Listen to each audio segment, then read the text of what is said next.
잘 아시는 김기현 의원 아시죠? 바로 울산 선거 이 청와대 개입 사건의 피해자죠. 문재인 대통령은 이 30년지기 송철호를 울산시장에 당선시키기 위해서 정말로 발벗고 나서고 청와대가 전체가 움직였다는 정황이 나타나고 있지 않습니까? 공소장을 내용에 보면 아주 기가 막힌데요. 이 김기현 의원이 마침내 4.15 부정선거에 대해서 발벗고 나섰습니다. 대법원에 대해서 재검표를 촉구하고 나섰는데요. 이 김기현 의원이 왜 중요한지 또 그 내용이 어떤 내용들이 있는지 자세하게 한번 알아보도록 하겠습니다. 다 아시죠? 8번이나 낙선한 송철호, 이 문 대통령의 30년 지기로 알려져 있는데요. 호영호재하는 사회라고 하죠. 내 가장 큰 소원은 그의 당선이라고 말할 만큼 이 문재인 대통령이 직접 나서가지고 한나라의 대통령이 직접 이런 말을 했다는 거 참 이상하지 않습니까? 가장 큰 소원이 대한민국의 발전과 통일이 아니라 민족 중흥이 아니라 자기 친구 송철호의 당선이라니 어이가 없습니다. 이렇게 말을 한 이후로 굉장히 많은 청와대의 기관들이 움직였죠. 그 공소장을 보면은 어떻게 청와대가 개입했는지 나와 있는데요. 청와대가 선거 개입, 하명 수사, 이 사건의 71쪽짜리 공소장을 보면 이런 내용이 들어 있습니다. 이 송철호는 황운하 당시 울산 경찰청장이죠. 김기현을 수사해달라라고 말했고요.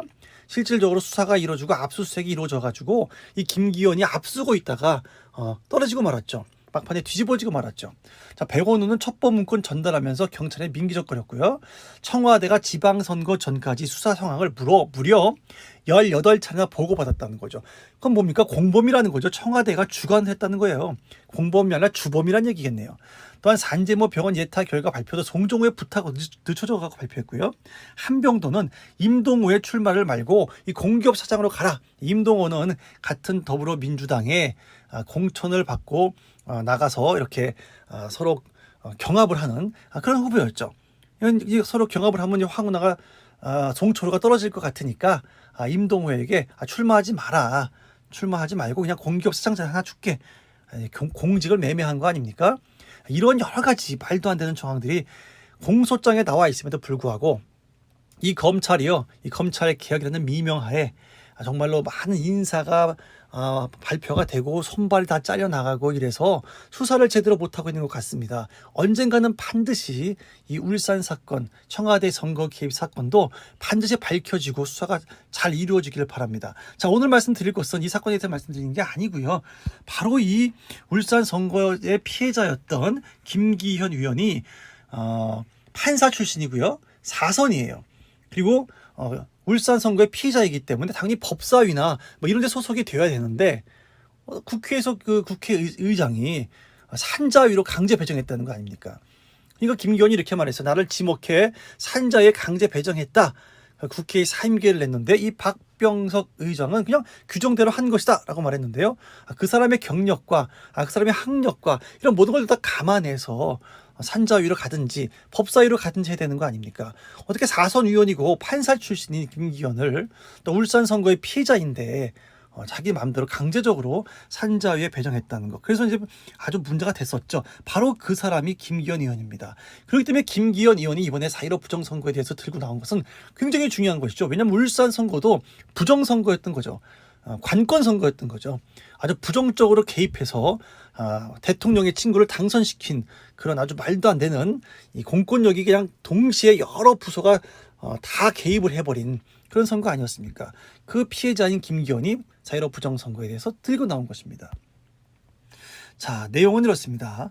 4.15 총선 소송 지원의 부정선거 의혹 거절하는 제목을 가지고 이 파이낸셜 뉴스가 보도를 했는데요. 이 김 의원은 표면적으로는 소송 건수가 워낙 많은 데다 사안별로 쟁점과 장소가 달라 어려움을 겪고 있다라고 한다. 이게 이제 핑계죠. 120건에 가까운 소송이 이루어졌는데 이런 이유 때문에 소송이 지연되고 있다.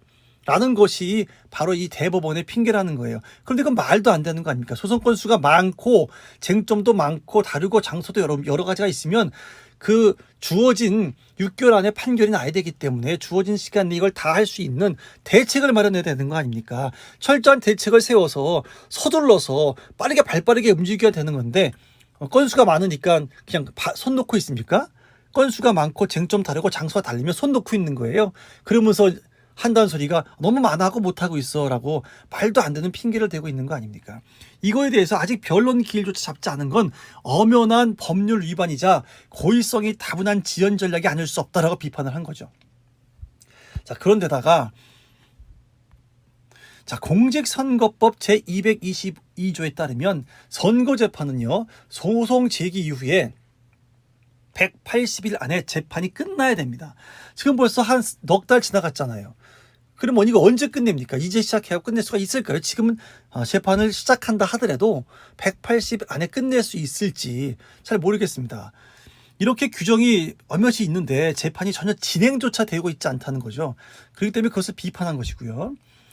청와대 울산시장 선거 개입 의혹, 추미애 법무부 장관 아들 황제 휴가 의혹, 더불어민주당 윤미향 의원 연루 정의 기억연대 횡령 및 회계 부정 의혹 사건 수사, 조국 전 법무부 장관 부부 김경수 경남도지사 등 여권 핵심 인사들에 대한 재판 등을 열고하면서 이 검찰과 경찰과 법원이 정치적으로 중립성을 크게 의심받고 있는 상황이다라는 거죠.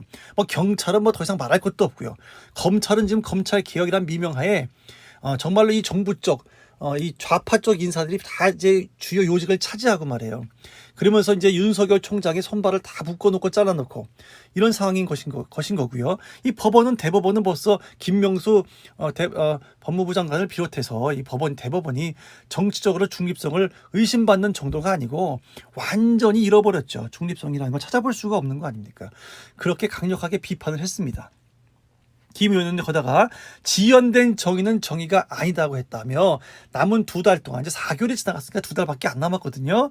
변론 기일을 거쳐 재검표까지 마치기를 물리적으로 매우 어려워 보인다라고 토론했다는 거죠. 그렇지 않습니까? 이게 벌써부터 시작했어야 되는 건데 질질 끌고 있다가 한 달, 2달, 석 달 아무것도 않고 있다가 이제 와서 왜 안 하냐 물어봤더니 너무 많아서 안 하고 있다? 그동안은 뭐 했습니까? 그러면 그동안은 왜 안 하고 있었어요? 그동안 뭐 했는지 한번 보여주세요. 대법원이 핑계 댈 게 없어갖고 석 달, 넉 달 지나도록 손 놓고 있다가 이제 와서 한다는 핑계가 너무 많은 고소가 들어와서, 아니 많은 고소가 들어왔으면 더 빨리 진행하고 더 부지런하게 조사하고 더 철저하게 계획해야 되는 거 아닙니까? 많은 것이 들어왔기 때문에 그냥 손 놓고 있다가 이제 와서 너무 많아갖고 지연되고 있다고요? 그걸 말이라고 하는지 모르겠습니다. 자, 이어 대법원이 민주주의를 근본적으로 훼손하고 있는 이 책임을 국민은 누구에게 물어야 하는지 답답하다며 대법원이 일말의 책임감이라도 느끼신다면 지금이라도 말도 안 되는 핑계 대지 마시고, 그렇죠, 정말 말도 안 되는 핑계죠, 하루빨리 선거소송을 정상 진행시켜 주시기 바란다라고 촉구했습니다. 자, 우리 김기현 의원이 드디어 나섰는데요. 이 야당에서 국회의원들이요, 김기현 의원뿐만이 아니라 이제 여기저기서 터져 나와야 됩니다. 이쯤 되면요, 6개월 중에서 4개월 지나갔지 않습니까? 이쯤 되면요, 대놓고 그냥 뭉개겠다는 거 아니에요? 대놓고 법률을 안 지키겠다는 거죠. 대법원이 법률을 안 지키면 누가 법률을 지킵니까? 대법원이 법률을 지켜야 될 가장 중요한 위치에 있는 사람들 아니에요. 대법관들이. 그렇기 때문에 김기현 의원이 물론 상징적인 의미가 있습니다. 왜냐하면 울산 부정선거, 울산 선거의 청와대 개입의 피해자이기 때문에 그 상징적인 의미를 갖고 있는 인물이 이 4.15 부정선거의 재검표를 촉구하고 나섰다라는 것 자체가 굉장히 중요한 내용이고 굉장히 중요한 상징성이 있는 것이죠. 그렇다면 이제 김기현 의원을 중심으로 해서 이걸 시발점을 해가지고요, 다른 야당 의원도 정신을 차리고요, 4.15 부정선거에 대해서 재검표를 촉구하는 그런 성명도 내고, 그걸 개인적으로 당에서 하지 않으면 개인적으로라도 계속해서 촉구해야 되는 그런 움직임이 이번 사건을 계기로 나타났으면 좋겠고요. 이렇게 선포해주고 이런 성명을 내주신 이 김기현 의원께 다시 한번 감사의 말씀을 드리면서 오늘 영상 여기까지 하도록 하겠습니다. 우리가 정말로 국내적으로도 계속해서 이슈를 만들어야 되고요, 국제적으로도 계속 이슈화를 해야 됩니다. 그 두 가지가 병행되고 동시에 진행될 때 이 국내적으로도 압박을 받고 이 정부가 국제적으로도 외교적으로도 계속적인 압박을 받아야만 재검표를 할 수 있습니다. 그냥 그대로 뭉갠다 그러면요, 이거 국제적인 재판에 넘기든가 해가지고 국제조사단을 투입하고 또 그걸 갖다 국제재판을 걸어가지고 이걸 갖다가 해결할 수밖에 없습니다.